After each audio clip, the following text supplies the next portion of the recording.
mamitas na naman tayo ng sili mga buddy. Ayan. Punta po tayo sa sili. Tignan naman natin yung sili ko kung madami ng bunga. Kasama ko siyempre si Poging Ison. Ayun o.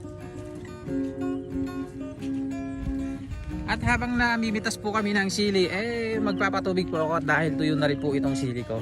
Para naman dire-diretso yung kanyang pamumulaklak. Kasi bukas po ibibiyahe ko to Hindi ko maharap magpatubig bukas kaya tutubigan ko na po ngayon habang namimitas po kami. Ayan na nga po yung aking sili. Medyo marami naman na po siyang hinog. Sana makabenting supot.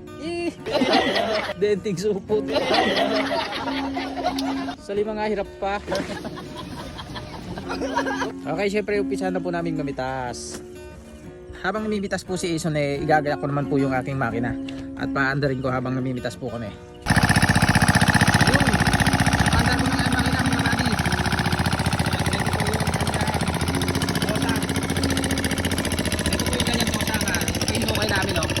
Mababaw po siya pero malakas na po yung tubig niya. Pero kailangan pa rin po namin mukayin yan para malalim. Mas malakas na naman po yung ilalabas niya tubig pagkarap ako. Kulang pa po sa ukay Saka kulang pa po yung bilog niya na yun, yung tosak na yun. Bali dadagdagan pa po namin ng 4 na tosak para lipusin po dito sa sa lupa para hindi po siya natatabunan. Kasi natatabunan po yun mga bagay. Okay.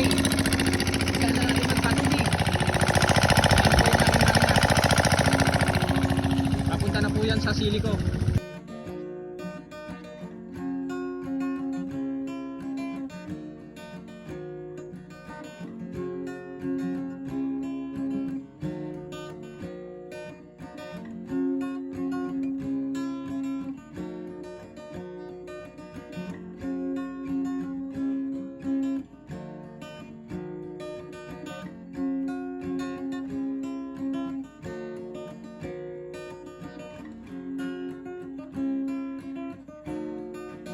Ison! Okay ka pa ba dyan? Yan, ito na nga yung napitas namin mga buddy. Nakadalawang banos na po kami at nakahigit isang sako naman na po yung napitas namin. Meron pa po kaming pipitasin na 1.5 sako. Ay, 1.5 banos. Ayan, baka sakaling maka isang sako pa po yun mga buddy. Okay, tutuloy na po namin ulit ang aming pamimitas ng sili. Marami pang hinog dyan, Ison. Maraming hinog dyan kaysa dito sa nauna natin ayun mga buddy, medyo malabong-labong po dito kaya naman yung kasama ko ganado ganda yung ngiti para kayo napasagot niya lang yung nililigawan niya ayun Okay, tara na ulit mamitas mga buddy. Okay, tignan natin itong mga sili ko mga buddy. Marami pa naman siyang marami pa naman po siyang bulaklak kaso lang talaga hindi na po maiwasan yung mayroon siyang magpapatse. Talagang sakit naman na po ng sili yan mga buddy. Kaya ang gagawin natin ngayon aalisin na lang po natin yung mga patse para hindi na po sila dumami. Kasalukuyan nga po pala kaming namimitas ni Ison da Pogi.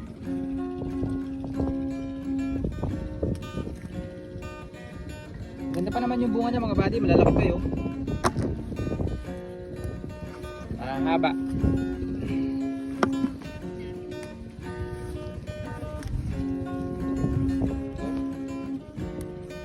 Baka sakaling makalimang bundle ito mga buddy. Sana naman.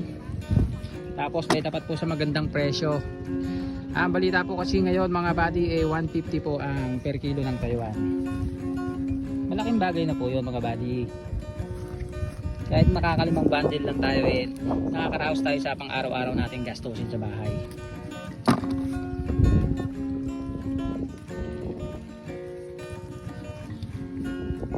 May masasabi ka ba, Ison?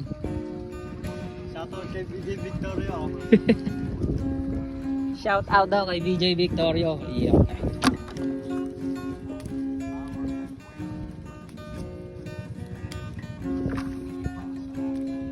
Sino isi-shout out mo, Ison? Julius Forte, tapos BJ Victorio. Ayan, shout out daw po sa inyo. Yung mga barkada ni Ison da Pogi. Shout out nga rin po pala kay Edmond J. Flores at sa Flores family dito sa Barangay Ligaya, Gabaldon, Nueva Ecija. Mag-ingat kayong lahat diyan, sir, kung nasan man kayo. Diyan lang po kayo at dito lang kami. Tawa naman ni Ison na. Oh, grabe napakainit. Ang oras po ay alas 12:30 at namimitas na nga po kami. Katatapos lang po namin kumain. Namitas na po kami agad para matapos po namin ito. Itong pinipitas namin. Dahil dalawa lang po kami ni Ison dito. Eh kayang-kaya naman po namin tapusin to. Mga alas 3 po siguro tapos na to. Di ba Ison? Kaya, alas 3. Kayang-kaya. Basta kasama si Ison na pogi. Ito po yung masipag kong alaga na kahit ano pong iutos mo dyan eh, gagawin niya. Basta wag mo lang kakalimutan yung masarap na pagkain. Tapos kompleto yung sweldo. Mga ganung bagay ba? Para palagi siyang sinisipag. Utusan mo maghubo yan, maghuhubo yan eh. Nice on. Try mo nga. Joke lang po yun, joke. Okay, mamaya na nga po ulit tayo magtsikahan at mamimitas na po kami. Yan, video natin yung mga pinipitas ko. Nang makita nyo yung sili ko mga buddy. Meron na nga lang po siyang pa isa-isang patsi yan. Tulad ng mga yan. Sayang nga po yan mga buddy at nagpapatsi na yung sili. Kahapon meron ako naipon na dalawang bundle. Magkano na yun mga buddy? 3 mil na yun. 3 mil yung nasayang. Sayang na sayang. Pero sana naman po ay wag na silang magpatsi para marami pa rin po kaming napipitas. Dahil malaking bagay po yung mga nawawala na yon. Dalawang bundle. Grabe, 3 mil na yon. Pero kung marami na sanang pag-inom namin ni Ison yun yung 3 mil na yon mga buddy, diba? Pero baka sakaling malay mo naman hindi na patsyento kapag yung tinutukan mo ng alaga mga buddy. Malay mo mawala yung virus niya na yun. Kailangan lang nating araw-araw sigurong isprayan para hindi na siya magpatse. Try lang natin baka sakali, diba? Alagaan lang natin mabuti yung mga sili natin. At malaking tulong po talaga itong mga sili kapag may tanim kang sili. Tulad ngayon, napakamahal po mga buddy, di ba? 150 per kilo. Saan mo po yung kukunin? Sa 5 bundle na to, sa 5 araw ka namimitas, meron ka ng 5,000 o higit. O di ba? Di malaking tulong yun mga buddy, di ba? Kaya mainam po talaga na may tanim tayo. Kung meron tayo mga lupa, taniman natin. Para meron tayong anihin, ganun. Daming bulaklak dito, oh. Marami pong bulaklak ba dyan, Isob? Marami-rami din. Yun, pero mas marami bulaklak doon sa kabila. Pero marami rin dito mga buddy, oh. Uy! Para sa susunod din, marami pa rin tayong mapipitas. At marami pa naman siyang maliliit, oh. Uy! Ganun sana mga buddy. Ayan, medyo marami na po siyang patsi dito. Tinanggalan ko po ito ng patse kahapon. Nakadalawang bundle nga po ako pero meron pa rin natira. Grabe Iso na. Hindi na ba talaga mawawala yung patse? Wala ka naman. Para marami akong mapitas. Umabot naman sana ng 10 bundle itong pinipitas ko. Yan, konti nga lang po yung napipitas ko dito mga buddy kasi hindi ko naman po siya masyadong napalaki. At napabayaan ko po nung sobrang busy ko. Sobrang busy ko sa trabaho. Ayun. Marami po kasi akong ginagawa nung mga panahon na pinapalaki ko tong sili ko. Kaya hindi siya masyadong lumaki, hindi siya masyadong naalagaan. At nung una dinamo pa po siya. Pero ngayon okay naman na siya mga buddy. Kahit ganyan naman siya kalalaki, marami naman po siyang bunga. Kaya okay na rin yan mga buddy. At kumikita naman na po tayo eh. Kahit pa paano. Kumikita tayo kahit pa konti-konti. Ganon. Habang namimitas nga pala kami dito ang mga buddy, ito nga po pinapatubigan ko na rin siya dahil ibibiyahe ko po yan bukas at wala po yung kasabay na pagpapadalan ko.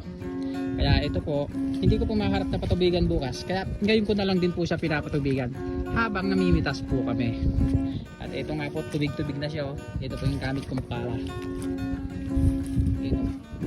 Tubig-tubig na dyan. Siya ito tubig. Lipat. Yan, puno na dito at kailangan ko na naman pong ilipat yung tubig doon sa kabilang banos. Kali nakadalawang banos na akong napatubigan mga buddy. Matatapos ko itong mapatubigan kapag natapos na po naming pitasan itong sili. O diba, double purpose. para wala na akong iintindihin bukas. Kasi kapag ka hindi ko po ito pinatubigan ngayon, tapos sa isang araw ko po siya tutubigan, eh lantang-lanta na nun mga buddy. Baka magtampo tong sili, nakaw, nahirap na.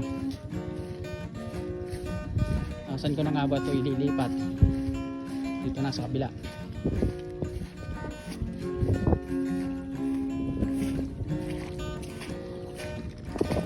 Dito na natin siya papalaan mga buddy. Bubukas natin to para punta dito sa baba. Sasara natin to. Okay, ayan, nailipat na natin yung tubig mga buddy at papunta na siya dito sa kabilang banger, ay sa kabilang banos. Yan, bali pangatlong banos na to mga buddy. Tapos etong kalahating banos ng Taiwan dito sa kabila na lang ang patutubigan natin.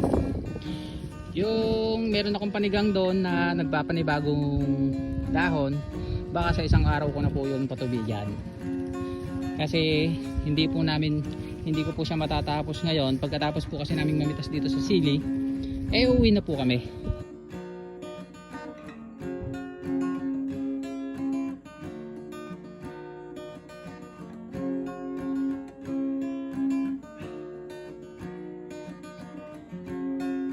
Okay, tama na muna ang pamimitas. Tignan ko muna yung pinapatubigan ko at baka napuno na mga buddy. Ililipat muna natin sa ibang pinitak.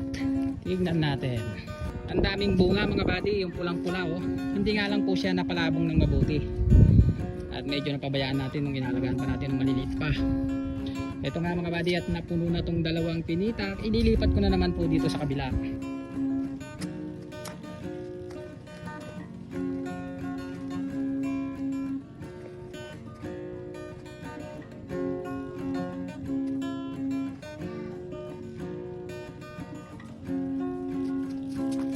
Yan, nailipat ko na nga siya mga buddy. At habang iniintay po nating mapuno yung mga pinita, kaya syempre mamimitas po ulit tayo para naman natatapos natin yung mga ginagawa natin. Ang init! Mainit Ison, okay ka pa ba dyan? Ayos, masipag talaga tong kasama ko na to eh. Binata pa po yan, wala pa pong asawa. Baka meron kayong mga anak dyan na magaganda. Ito po at poging-pogi ito, si Ison the Pogi. Kaya nga Ison the Pogi, poging-pogi. Eto na nga mga buddy, alas 4 na at malapit na po kaming matapos mamitas ni Ison the Pogi. Iyon no. Konti na lang mga buddy, isang pinitak na lang at matatapos na kaming mamitas. Matatapos na rin po ako sa aking pinapatubigang sili. Yan. Pagkatapos naming mamitas, tapos na rin ako magpatubig ng sili. O diba, ang ganda. Double purpose. Ganun sana no. Siya nga pala mga buddy, kung gusto nyo pong mapanood kung paano ang pamamaraan namin ng pagtatanim ng sibuyas, eh panoorin nyo po ako sa aking YouTube channel. At huwag po kayong mahihiyang mag-subscribe ha. I-hit nyo na rin po ang notification bell para palagi po kayong updated sa mga i-upload kong videos. Yan nga sinasabi ko sa inyo mga buddy. Huwag kayong mahihiyang mag-subscribe sa aking YouTube channel. Okay, at dahil dyan hanggang dito na lang po muna. Maraming salamat, mag-ingat po kayong lahat hanggang sa muli. Ison the Pogi. Bye-bye.